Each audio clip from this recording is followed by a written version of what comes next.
ETF index mutual funds నేర్చుకుని stock మార్కెట్లో రాణించాలనుకుంటున్నారా? వెంటనే ఈ నెంబర్కి కాల్ చేయండి.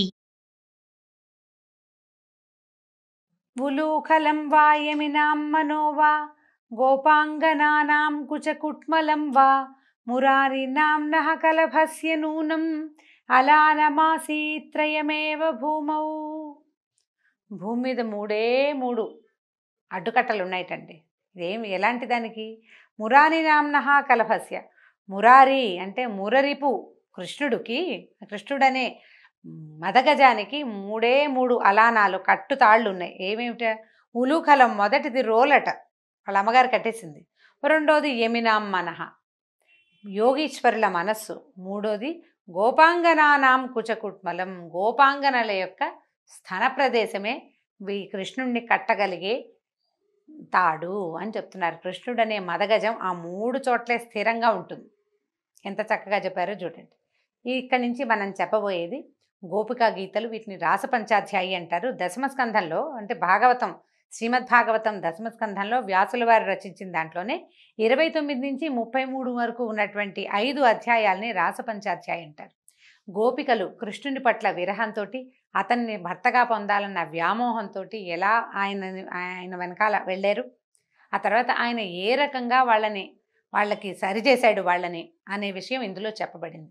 ఏంటంటే మోహంలోనూ దానివల్ల కలిగిన వ్యామోహంలోనూ చిక్కుకున్న జీవుల్ని పరమాత్మ ఎలా ఉద్ధరిస్తాడో ఈ 5 అధ్యాయాల్లోనూ చెప్పబడింది. దీనికి శృంగారం అనే భ్రమనే ఆలంబనగా తీసుకున్నాడు.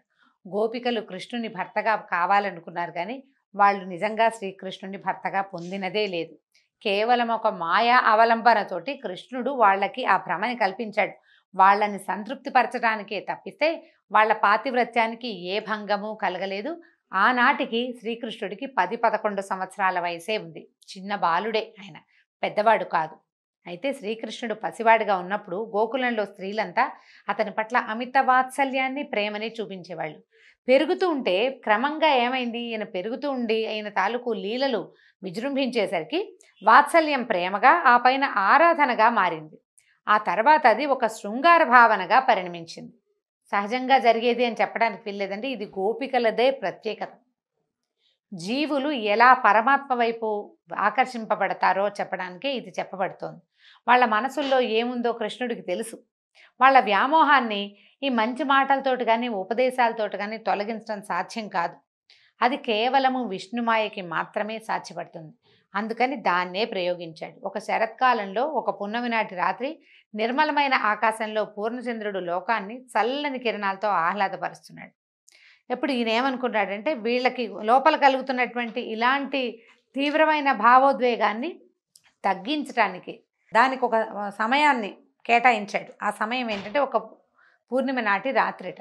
అయితే యమునా తీరంలోని ఇసుక తిన్నెల మీద నిలబడి శ్రీకృష్ణుడు వేణుగానం ప్రారంభించాడు.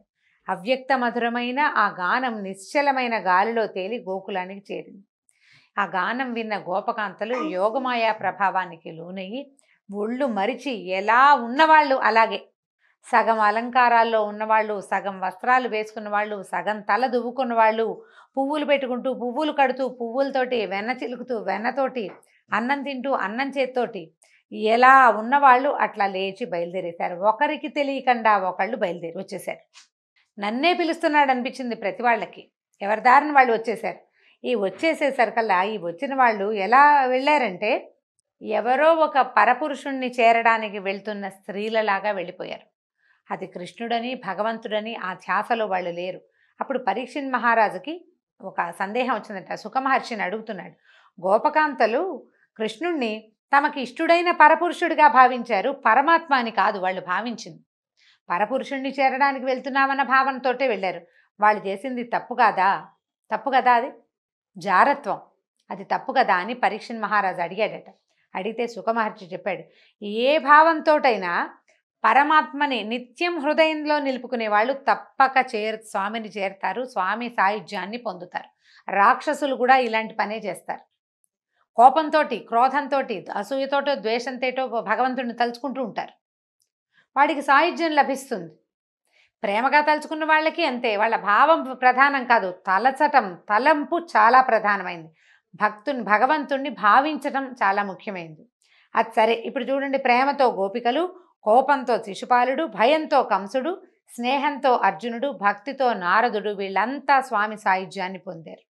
దాని తోడు ఇప్పుడు ఏమైంది, ప్రస్తుత పరిస్థితిలో వందలాది మంది గోపికలు గోపకాంతలు కృష్ణుడి వద్ద చేరారు. వాళ్ళు వచ్చినందుకు శ్రీకృష్ణుడు పొంగిపోలా, ఆనందించలా, ఏం లేదు, వాళ్ళని ప్రోత్సహించలా, కామ్గా ఊరుకున్నాడు. ఏమంటున్నాడంటే, ఇట్లా రాత్రిపూట, ఈ రాత్రి వేళ ఇలా ఇల్లు వదిలి రావచ్చా అటవీ ప్రాంతాలకి?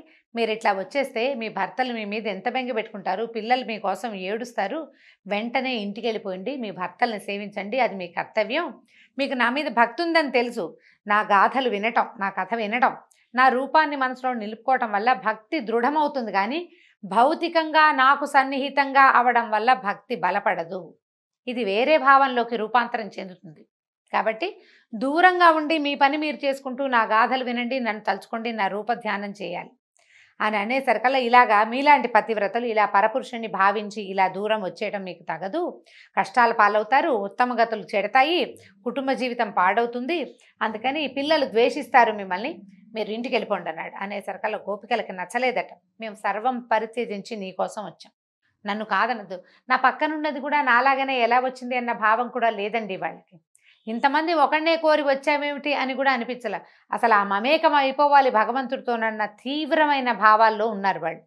అయితే ఎంత బతిమలాడేస్తున్నారు, మేము వెళ్ళము, మేము నీతోటే ఉంటాము, సర్వం పరిత్యజించి నిన్ను పొందాలని కోరికతోటి వచ్చాం, మమ్మల్ని కాదనద్దని ఏడుస్తూ ఉండిపోయారు. ఏడుస్తుంటే ఇక వీళ్ళని చేయలేము, మన వల్ల కాదనుకున్నాడు కృష్ణుడు. ముందు ఇప్పుడు ప్రస్తుతం లొంగరు వీళ్ళు, అంతర్ధానం అయిపోయేసరికల్లా వీళ్ళంతా ఏడవటం మొదలుపెట్టారు. బిత్తరపోయారు, తెల్లబోయారు వాళ్ళు. ఇదేమిటి, భగవంతుడు కృష్ణుడు మాయమైపోయాడని. ఇక ఏం చేస్తున్నారో తెలియకుండా ఈ కృష్ణుడి వియోగాన్ని తట్టుకోలేక పిచ్చివాళ్ళు అయిపోయారు. ఆ లతలలో, తీగల్లో, వాట్లల్లో, వీట్లల్లో దూరిపోయి నికుంజాలలో, ఈ యమునా నది సైకత వేదికల్లో తిరుగుతూ అరుస్తూ పిలుస్తూ, కొంతమంది ఏమో భావైక్యత పొంది, కొంతమంది మేమే కృష్ణుడు అనుకున్నారు. కొంతమంది ఒకళ్ళు పూతనలాగాను, ఇంకోళ్ళని పూతన సంహరించే కృష్ణుడుగాను భావించారు తమని తాము. ఇంకొంతమంది ఏమో ధేనుకాసురుడు గాను, ఇంకొంతమంది ఇంకో అసురుడు గాను, నేను తృణావర్తున్నని, నేను శకటాసురుణ్ణని, ఇలా రకరకాల, నేనే కాళీయుణ్ణని, ఇలా అనేక రకాల భావాలకు లోనవుతూ కృష్ణుడితోటి మమేకమైపోయారు, పిచ్చెక్కిపోయారనమాట. సాధారణ స్థితిలో లేరు. అయితే ఇంత అన్వేషించినా కనపడలేదు. ఎంతో వెతికి మేము మీ దాసీలం, ఏమీ ఆశించి దాస్యం చేయట్లేదు, మాకు నువ్విచ్చే వద్దు, నువ్వే కావాలి మాకు. భగవంతుడు ఇచ్చే వరాలు అక్కర్లేదు వీళ్ళకి, భగవంతుడే కావాలని ప్రార్థిస్తారనమాట.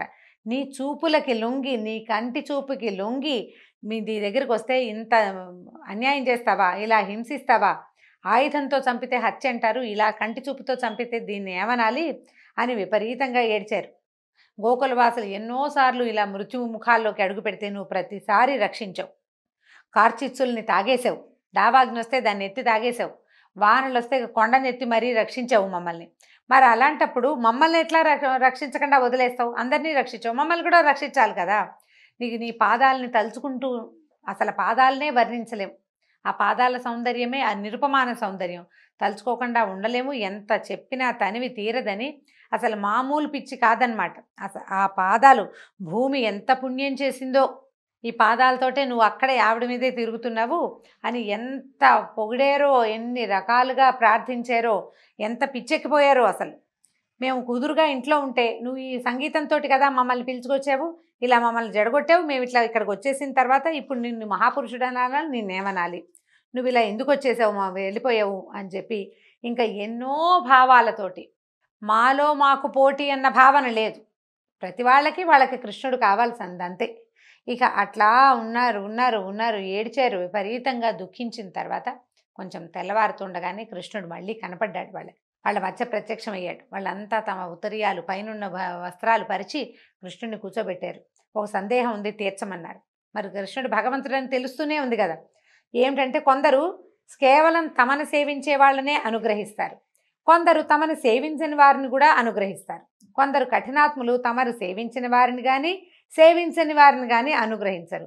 ఇప్పుడు ఇంతమందిని సృష్టించింది దేవుడే కదా, ఇన్ని తేడాలు ఎందుకు పెట్టాడు దేవుడు? కొందరు అలాగా, కొందరు ఇలాగా ఎందుకు చేశాడు భగవంతుడు అని అడిగేసరికల్లా కృష్ణుడు ఎంతకంటే తెలివిగా చెప్పాడు. ఈ లోకంలో తమని సేవించే వారిని అనుగ్రహించేవారు ఉన్నారని మీరు అన్నారు. ఆ మాటలనే చూసుకోండి, వాటినే విశ్లేషిద్దాం. ఒకడు సేవిస్తున్నాడు, అవతలవాడు సేవించేవాడిని అనుగ్రహిస్తున్నాడు. సేవించేవాడు అనుగ్రహాన్ని ఆశిస్తున్నాడు, అనుగ్రహించేవాడు సేవల్ని ఆశిస్తున్నాడు. వీళ్ళిద్దరు ఏమిటి, పరస్పర భావాలతోటి పనిచేస్తున్నారు. అంతే కదా, నేను నీ సేవను ఆశిస్తాను, నువ్వు నా వరాలను ఆశిస్తావు. అదే జరుగుతోంది. వీళ్ళిద్దరి మధ్య ఉన్నది స్వార్థం. నేను నీకు ఇది ఇస్తాను, నువ్వు నాకు అది ఇవ్వు. నేను నీకు కొబ్బరికాయ కొడతాను, నువ్వు నాకు కావలసిన పని చేసి పెట్టు. అంతే కదా. అయితే వీళ్ళ మధ్య స్నేహం కానీ, ప్రేమ కానీ, ధర్మం కానీ లేవు. కేవల స్వార్థమే ఉంది. తమని ప్రేమించకపోయినా, సేవించకపోయినా అనుగ్రహించే వాళ్ళు ఉన్నారని మీరు అన్నారు. ఉన్నారు. మన తల్లిదండ్రులే అలాంటి వాళ్ళు. మా పిల్లలు బాగా చూసుకున్నా చూసుకోకపోయినా పిల్లల మీద ప్రేమ పోదు వాళ్ళకి. ప్రతిఫలాపేక్ష లేని ప్రేమ. వాళ్ళ అనుగ్రహంలో పరిపూర్ణమైన ధర్మము, అవధులు లేని స్నేహము ఉంటాయి. కొందరు ఎంత సేవించినా అనుగ్రహించరని, అటువంటి వాళ్ళని కఠినాత్ములు అనాలని మీరు అంటున్నారు. అయితే ఇప్పుడు చూడండి, తమను సేవించిన వారి పట్లే అలా ఉండే కఠినాత్ములు ఇక ఎన్నడూ సేవించని వారికి ఏం చేస్తారు అని మీ ప్రశ్న. మీరింత నా కోసం వచ్చినా కూడా నేను అదృశ్యమయ్యానని, అంతర్ధానం అయిపోయానని మీరు అలకని వ్యక్తం చేస్తున్నారు. నేను కఠినాత్ముడని నన్ను అనకుండానే అంటున్నారు. మీరు ఎంత సేవించినా అనుగ్రహించని కఠినాత్ముడుగా నన్ను భావించవద్దు. మీరు ఏది ధర్మం ఏది అధర్మం అని తెలుసుకోకుండా మిమ్మల్ని మిక్కిలి ప్రేమించే కుటుంబాన్ని, కుటుంబ సభ్యుల్ని, బంధువులని, భర్తలని వదిలిపెట్టి ఇట్లా వచ్చేశారు. ఇలా నాతో ప్రత్యక్ష అనుభవం ధర్మం కాదు. నాతో శృంగారం అనేది ధర్మం కాదు. సఖులారా, ఒక పేదవాడికి అనుకోకుండా అఖండ ఐశ్వర్యం లభించింది. దాన్ని ఆనందంగా అనుభవిస్తుంటే ఆ ఐశ్వర్యం ఉన్నట్టుండి పోయిందనుకోండి, వాడు రాత్రింబవళ్ళు పోయిన దాన్నే తలుచుకుంటూ ఉన్నదాన్ని గుర్తించడు, ఇంకా ఇతర విషయాలు పట్టించుకోడు. అలాగే నేను ప్రేమించే భక్తులకి, అంటే నన్ను ప్రేమించే భక్తులకి నా ధ్యానం నిరంతరాయంగా కొనసాగటానికి నేను కొద్దిసేపు కనిపించి అదృశ్యమైపోతాను. నా పరోక్షంలో మీ తలపులు నా మీద స్థిరంగా ఉంచటం కూడా అలవాటవ్వాలని మీ మధ్య నుంచి అదృశ్యమయ్యాను, కానీ మిమ్మల్ని బాధించడానికి కాదు.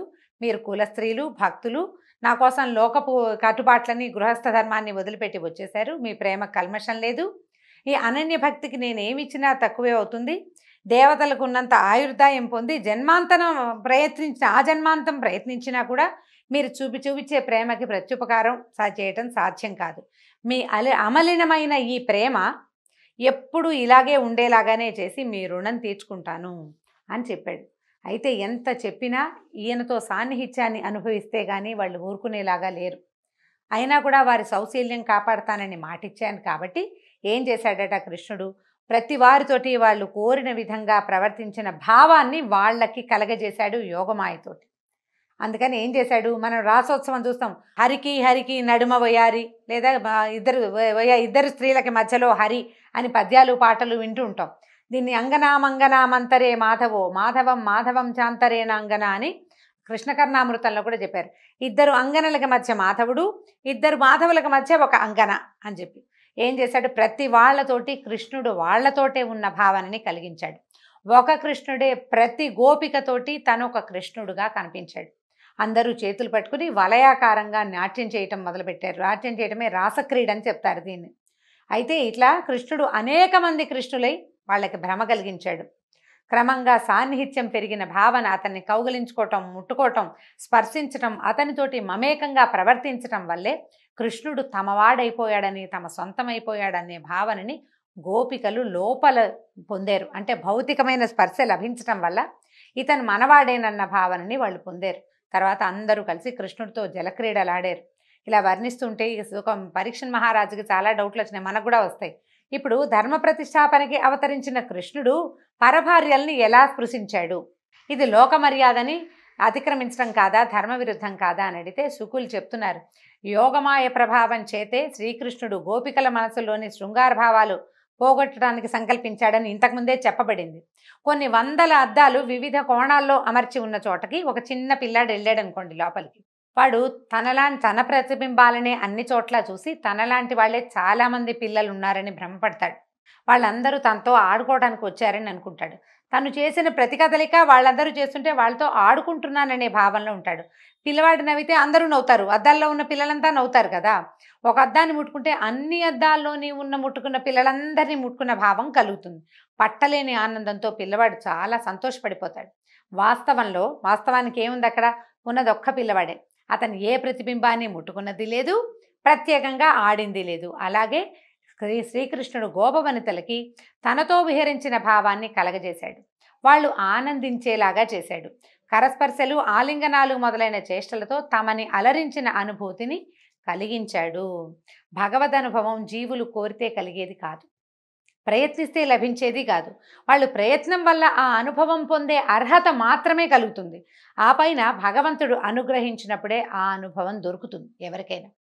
మనం ఎంతో ట్రై చేస్తాం, మెడిటేషన్లు అవి ఇవి చేస్తాం, బోల్డ్ అంత ప్రార్థన చేస్తాం, విపరీతంగా పూజలు చేస్తాం. మనం ఏంటి దానికి వెళ్ళడానికి ఒక మెట్టెక్కుతున్నాం అన్నమాట. సాధనలో, ఉపాసనలో మనం మెట్లెక్కుతాం. ఆ ఆఖరి మెట్టుకి భగవంతుడు మనని చేదుకున్నప్పుడే మనం పైకి ఎక్కగలుగుతాం. అప్పుడే మనకి పూర్తిగా భగవద్ అనుభవం కలుగుతుంది. ఆయన ఒప్పుకుంటే కానీ అది కుదరదు. మన కర్మ పరిపక్వం అయితే కానీ భగవద్ అనుభవం, భగవత్ సాక్షాత్కారం కుదరదు. అయితే ఈ స్త్రీల అనన్య భక్తి వాళ్ళకి ఆ అర్హతనిచ్చింది.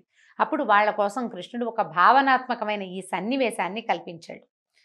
భావనా జగత్తులో పరమాత్మ ఒకడే బింబం, అతడే సత్యం. జీవులందరూ కూడా అతని ప్రతిబింబాలు మాత్రమే. ఈ ప్రపంచం, ప్రకృతి ఒక అద్దం లాంటిది, అంతే.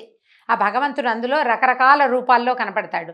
అది చెట్టు రూపంలో ఉన్న అద్దం అనుకోండి, భగవంతుడు చెట్టులాగా కనిపిస్తాడు, అంతే. అంతకంటే ఏమీ లేదనమాట. అంతా భ్రమే, ఉన్నదంతా ఇదంతా మాయ, మిథ్య. ఉన్నదంతా భగవంతుడు మాత్రమే, అదొకటే సత్యం. ఇప్పుడు ఈ గోకులంలో ప్రతివాడికి, ప్రతి పురుషుడికి, ప్రతి పిల్లవాడికి తమ ఇంట్లో స్త్రీలు తమ ఇంట్లోనే ఉన్న భావన కలిగిందట. వాళ్ళు తమని కాదని బయటికి వెళ్ళిపోయారనే భావన రాల. ఇక్కడున్న ప్రతి గోపికకి కృష్ణుడు తనతోటే ఉన్నాడని ఒక భ్రమ కలిగింది. అంతా భ్రమే, అంతా కృష్ణమాయ. ఈ కృష్ణమాయతోటి ఈరోజు భాగవత కథాసుధ సమాప్తం. రేపు తర్వాత భాగంతో మళ్ళీ కలుసుకుందాం. నమస్కారం.